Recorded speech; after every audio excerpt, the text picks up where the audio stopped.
வணக்க மக்களே. இப்போ நாம் பார்த்துட்டு இருக்கிற இந்த இடம் தமிழ்நாட்டிலே மிகவும் கடினமாக ஏறக்கூடிய 2 மலைகளில் ஒன்றான ஆன்மீக நகரமான திருவண்ணாமலையிலிருந்து வெறும் 35 கிலோமீட்டர் தொலைவில் இருக்கிற மிகவும் மர்மமான அற்புதங்கள் நிறைந்த பர்வதமலை தாங்க. இந்த பர்வதமலை கடல் மட்டத்தில் இருந்து சுமார் 4500 அடி உயரத்தில் இருக்கிற இந்த மலையை பற்றி சொல்லணும்னா இது சாதாரண மலை கிடையாதுங்க. 2000 ஆண்டுகளுக்கும் மேலான பழமை வாழ்ந்தது.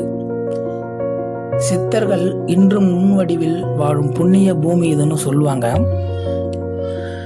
ராமாயணத்துல அனுமான் சஞ்சீவ் மலையை தூக்கிட்டு போகும்போது சிந்திய ஒரு துண்டு தான் இந்த பர்வதமலைங்கிற ஒரு வரலாற்று நம்பிக்கையும் உண்டு. அதாவது பர்வதமலைக்கு போகிறதுக்கு 2 பாதைகள் உள்ளன, முன்பாதை பின்பாதை. நாங்கள் போகிற பாதை பின்பாதை தாங்க. இந்த பின்பாதை சித்தர்கள் செல்லும் பாதைன்னு சொல்லுவாங்க. பாதை பார்த்தீங்கன்னா கொரடு முரடாவே இருக்கும், மேடாக தான் இருக்கும், சமமான பகுதியே இருக்காது. முன்பாதையிலிருந்தும் பின்பாதையிலிருந்தும் வரவங்க சந்திக்கிற இடம் தாங்க இப்போ நீங்க பார்த்துட்டு இருக்கிற இந்த இடம். எந்த பாதையிலிருந்து வந்தாலும் இந்த இடம் வந்த பிறகு இங்கிருந்து அந்த சிவனோட சன்னதியை பார்க்கும்போது கிடைக்கிற சந்தோஷம் இருக்கு. அப்பாடா கிட்ட வந்துட்டே மேடான்னு ஒரு நிம்மதிங்க. உண்மையா இதுக்கப்புறம் தான் பெரிய சவாலும் இருக்கு. கம்பி பிடிச்சி ஏற ஆரம்பிக்கணும். நமக்கு எந்த சப்போர்ட்டும் இருக்காது இந்த கம்பியை தவிர. இந்த கம்பி பிடிச்சி தான் நம்ம ஏறணும். இதுக்கப்புறமும் மேலும் மேலும் நமக்கு சவாலை சந்திக்கிறதுக்கு தயாராக இருக்கணும். இதுக்கப்புறம் நம்ம எடுத்து வைக்கிற ஒவ்வொரு அடியும் பெரிய திருப்பு முனையாக இருக்குங்க.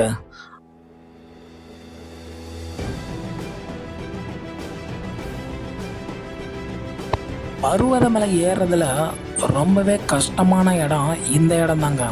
இதுதான் கடப்பாறைன்னு சொல்லுவாங்க. பார்க்கும்போது ரொம்ப மிரட்டலாகவே இருக்கும். இந்த கடப்பாறையில் ஏறிட்டு இருக்கும்போதே நமக்கு பெரிய சவால்லாம் வந்து சேரும். இந்த கடப்பாறையில் ஏறும்போது தாங்க நமக்கு பெரிய சிக்கலே வரும். அங்கே தான் குரங்குகளோட அட்டகாசமும் அதிகமாக இருக்கும். நம்ம ஓடவும் முடியாது ஒளியவும் முடியாதுன்ற கதையாக அந்த இடத்துல குரங்குகிட்ட இருந்து தப்பிக்கவே முடியாது. நம்ம பேக்கு மாட்டிட்டு போனோம்னாலும் நம்மளை குரங்கு விடாது. ரொம்ப கஷ்டமான விஷயம் என்னென்னா, என் கூட வந்த 2 நண்பர்களை குரங்கு கடிச்சிடுச்சு. உண்மையாக அந்த இடத்துல எங்களால் ஒன்றுமே பண்ண முடியல. கடவுள் மேலே பாரத்தை போட்டு நாங்கள் மேலே ஏற ஆரம்பிச்சிட்டோம்.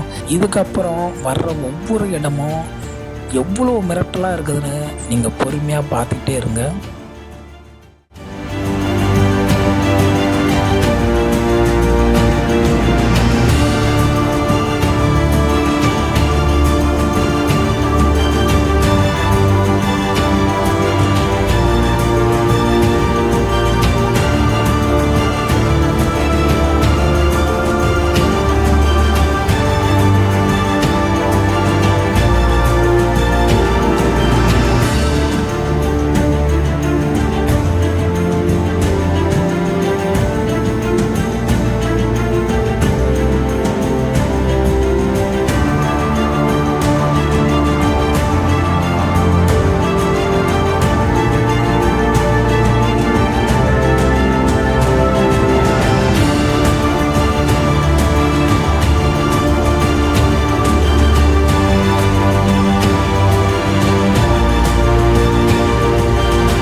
எப்படியோ பல கஷ்டங்களை கடந்து மணிக்கணக்கான போராட்டத்துக்கு அப்புறம் மலையோட உச்சியில் இருக்கிற அந்த மல்லிகார்ஜுனேஸ்வரர் ஆலயத்தை அடையும் போது அப்பாடா பட்ட கஷ்டம் பயம் வலி எல்லாம் அந்த நொடியில் ஓடி போயிடுச்சுங்க.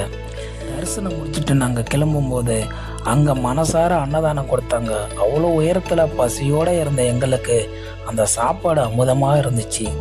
சாப்பிட்டுட்டு முடிச்சுட்டு நிறைவான மனசோடு மலையிறங்க ஆரம்பித்தோம்.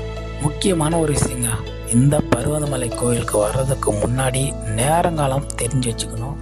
நேரம் பார்த்தீங்கன்னா காலையில் 5 மணி முதல் மதியம் 1 மணி வரை மட்டுமே உள்ளே அனுமதிப்பாங்க.